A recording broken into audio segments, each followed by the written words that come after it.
day just got better at Wooden Tap. Catch all the action with unbeatable tappy hour specials and crave-worthy bar bites. From wings and nachos to fan favorites made fresh from their scratch kitchen, there's something for everyone. Whether you're cheering with friends or just hungry for a win, Wooden Tap is your go-to spot for food, drinks, and live sports. Wooden Tap, come as you are, leave happy. Find your nearest tap at woodentap.com. We are continuing to go around the state here, talking with the coaches leading up to the start of the basketball season. So joining me today, got the head coach at Fairfield, Chris Casey. So coach, thanks so much for joining me again. Thanks for having me, Jared. So I want to start with this one. 3 years in for you now here at Fairfield. I feel like 3 years is always a time where, as a coach, you finally start to get your feet under you. You know, your culture starts to really start to shine. How are you feeling headed into year 3 here?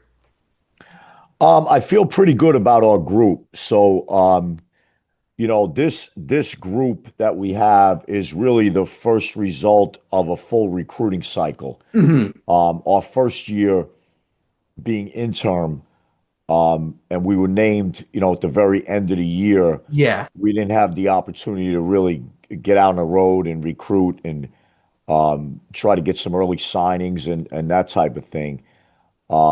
This after this During the course of the second year, we were able to do that. So we had three early signings that fall, which I thought were really good. And then we had four. We already have four commitments, which I can't comment on because of the Yeah. rules. But we do have four early commitments this year too, and I thought they were really good ones too. So I feel like we're starting to get into a regular cycle now. This group we have this year, I'm very excited about. I feel like we're more athletic, deeper, a little bit bigger across the board, not necessarily with 7 foot guys, but across the board. A little more physical, a little more athletic. I think our shot making is a little bit better. I think we've been practicing very hard, so I'm excited about them, and I'm looking forward to see what we can develop into. I'm very optimistic about what we can develop into. Yeah. If your team's gonna be successful this year, what do you think are some of the keys that you want to see out of this group if they're gonna lead you to what you're hoping to get to? Well, I want to see us play the way we want to play. Defensively, I want to see us pressure. I want to see us cause deflections. I want to be able to run and get out and transition off our defense. I want to rebound the ball better than we did last year. Offensively, I want to see us play fast and still be able to take care of the ball. I want to see us get paint touches and spend our time attacking the rim. We're looking for. I want to see us get paint touches, layups, spot up threes. That's basically what we're looking for. So those are the things that I want to see us do. In terms of actual basketball play, and then just as important and that probably more important, I want to see us playing with energy and great attitude and camaraderie and being about the guy next to you. All the things that every team in the country talks about. Yeah. And then there are some teams that do it and some teams that don't. So let's break down your roster a little bit. I know you've got a nice mix this year of some guys coming back. You've got some transfers. You've got some freshmen. So take us through the roster a little bit and give us some names of guys to keep our eyes on early part of the season here. Um, well, let's go perimeter first. I think Braden Sparks, who's a returner, has done a great job of he really changed his body over the spring and summer, and he came in great shape. So he's playing well for us. He'll log minutes at the point Hmm. and some minutes off the ball. Deuce Turner is a transfer for us. At one point was the sixth man of the year in the WCC, so he's in his last year. We expect some scoring from him. Tony Williams is a freshman point guard, played at Putnam Science. Okay. They won a prep national championship there, so I expect him to see some minutes at some point. Also on the perimeter, Halon Rollins was New York City Catholic High School Player of the Year. Oh, He's been very good in practice, very athletic, physical, defends, rebounds. Nasir Rodriguez was a prep school kid. He's also a New York City kid, but was out at Northfield Mount Hermon. Nas has had some good practices for us. Can really shoot the ball. So we're excited about him. Cam Estevez is a transfer from URI. okay. He's done some really good things since transferring to us. So I'm excited about him. He gives us some length on the floor defensively and athleticism. He can make a shot. He's getting better and better at putting the ball on the floor and understanding how we want to play. Um, in the front court, um, we have a freshman from Bergen Catholic. Declan, I think, is going to be very, very good.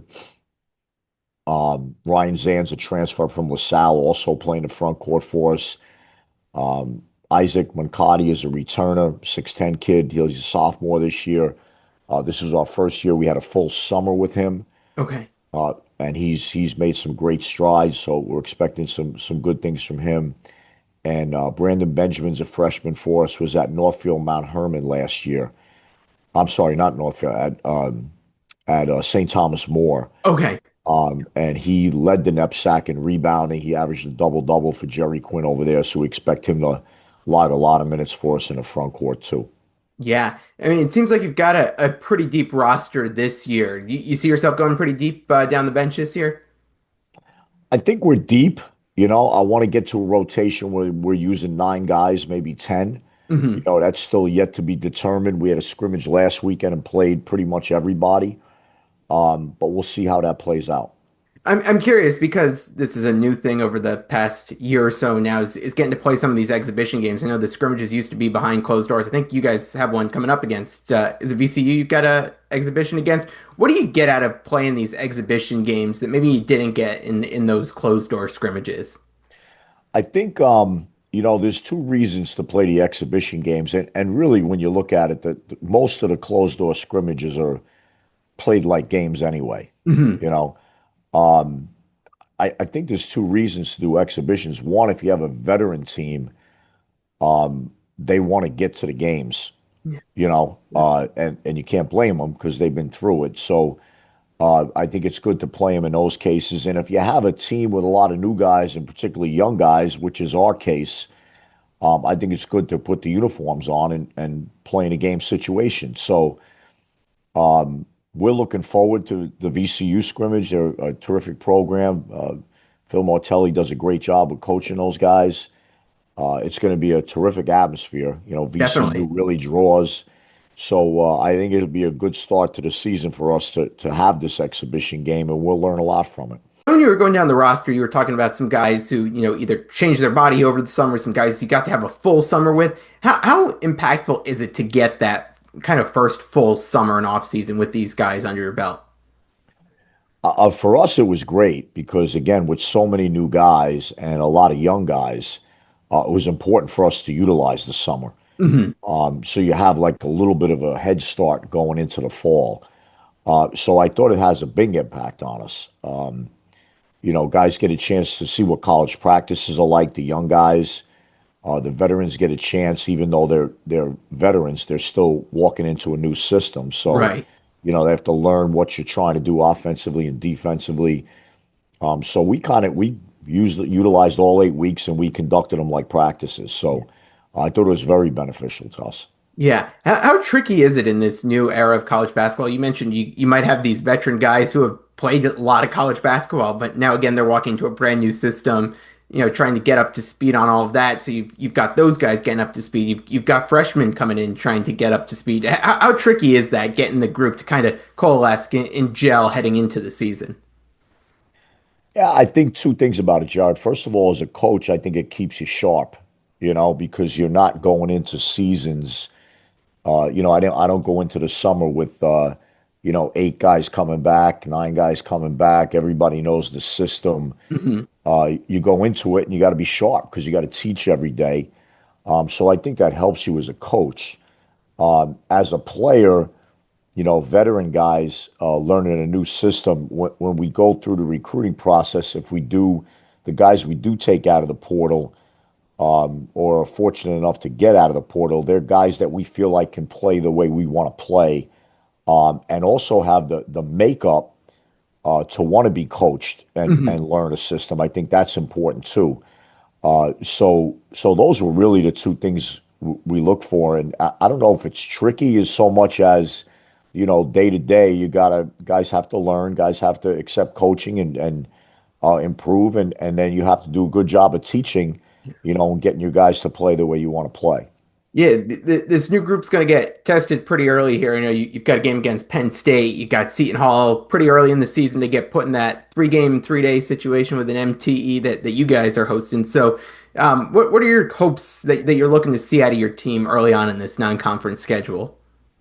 Well, obviously you want to win. I mean, there's a scoreboard. Everybody wants to win. That's why they play the games. But also important to me is I want to see us again play the way we want to play. I want to see us doing the things that we stress in practice. I want to see us doing the things that we work on offensively and defensively. And I want to see that attitude and that camaraderie amongst each other, and playing for the guy next to you and the name on the front of the jersey. And again, all the things that every team in the country is talking about.